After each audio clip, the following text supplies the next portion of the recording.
Hi friends, let us discuss professional ethics. We will discuss two topics first. What are the qualification and what are the disqualification? Let us move straightly into the qualification aspects. There are three conditions mentioned. How many conditions? Three conditions which has to be cumulatively fulfilled. What are the three conditions?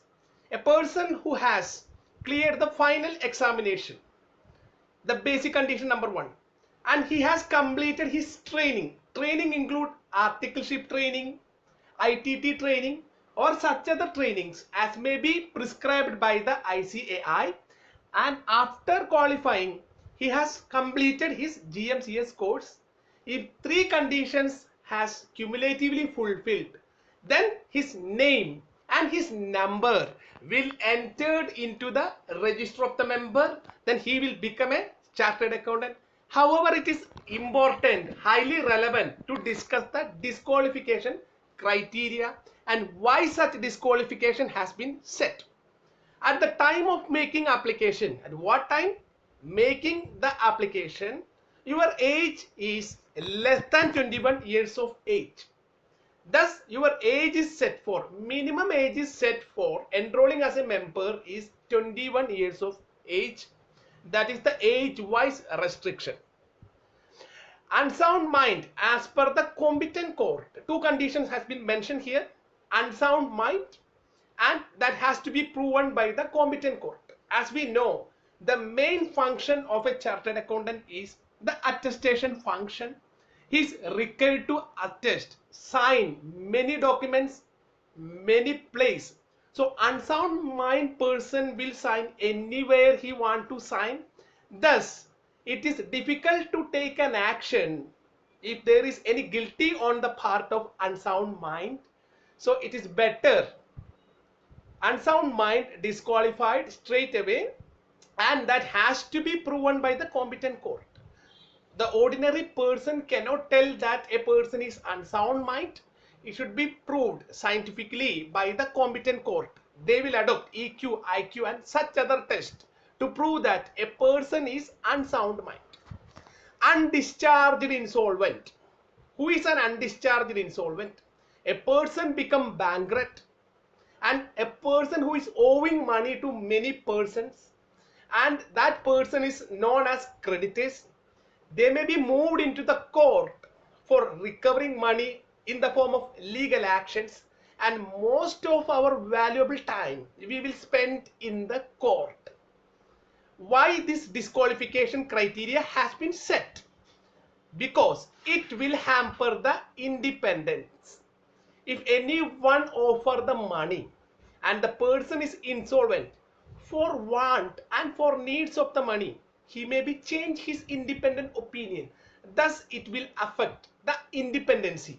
So that's why the undischarged insolvents are straight away barred, and they will move into the disqualified category.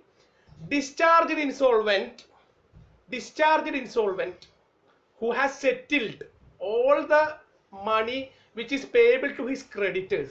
However, he has not obtained an order from the court which is stating that his insolvency was due to misfortune without misconduct on his part. There are two reasons, two situations a person will become insolvent. I will explain the first situation. If you have a habit of gambling, betting, casino kind of things, you will very quickly become insolvent. How the money will lose, we don't predict. So that is the one way, and that is called the misconduct. That is a misconduct. Second, there may be a situation where I have a friend, I'm investing all my savings and wealth into a cheat fund which is run by the friend, and one fine morning the friend become bankrupt and he committing the suicide. What happens? I lost all my savings and I will become insolvent, and I discharged whatever I want to settle to my creditors, but the court order has not obtained which clearly mentioned that my insolvency was due to my misfortune and not due to my misconduct. and convicting of an offense involving moral turpitude. Moral turpitude means there is a deliberate intention to fraud somebody, and if that is the situation, that will moves into the disqualified category.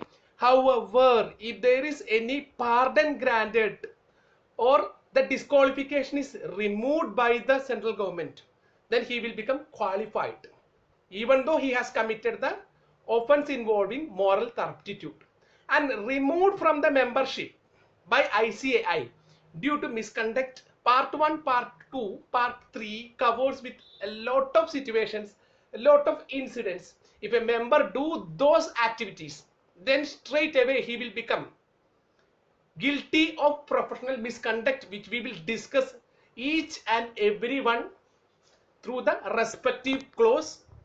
And what are the category of the members? Members in practice who holding the certificate of practice. Only those who have the certificate of practice can practice. Members in service, those who servicing in the industry, and just a member, neither practice nor in service, just holding the degree. Then we will discuss who are a member in practice. What are the format? There are two formats in which a member can practice.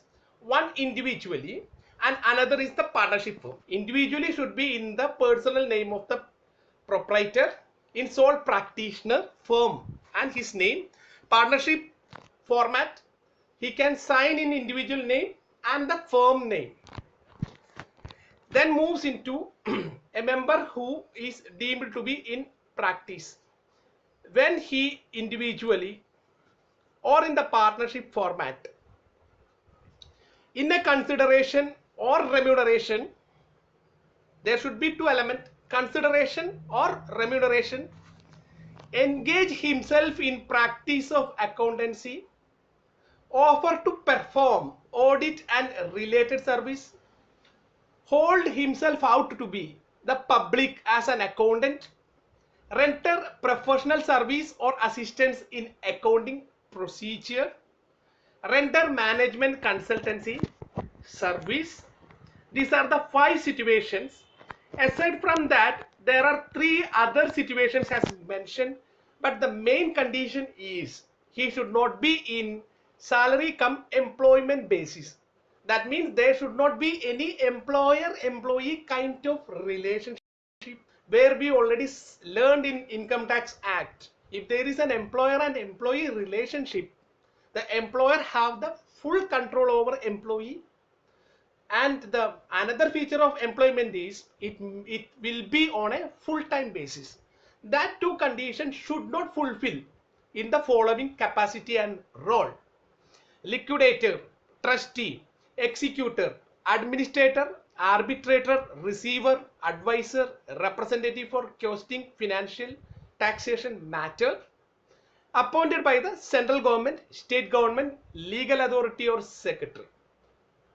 These are the role, and the feature is that it should not be on salary cum full time basis. So it is our small discussion of the basic part of professional ethics, and thank you for watching the small video and have a nice day ahead.